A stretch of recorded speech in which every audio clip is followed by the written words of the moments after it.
Brad, sis, gantong luto naman ang gawin mo sa sardinas. Tsak, mapapadami ka na naman sa kanin. Tara, luto tayo. Maglalagay lang ako dito ng konting mantika. At magigisa tayo ng sibuyas at bawang. Isunod na rin natin yung ating kamatis at ang ating sardinas.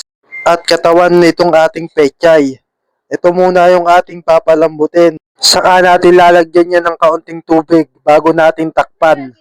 Pag kumukulo na at malambot na, saka tayo mag-add ng 2 pirasong itlog ng manok.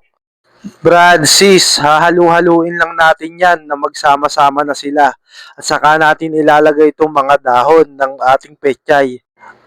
Mag-add din tayo ng kaunting tubig pa at siling haba.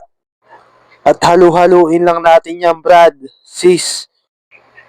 At pag nahalo na natin, saka tayo mag-add ng konting magic sarap, paminsan-minsan, at paminta. At kaunting asin bago natin siya takpan. At isang kulo na lamang ay luto na ang ating sardinas na may pechay. Kaya kung nagustuhan mo ang ating video ngayon, huwag mong kalimutang mag-like at mag-share. At makikipalo na rin po ako. Maraming salamat po sa iyong panonood.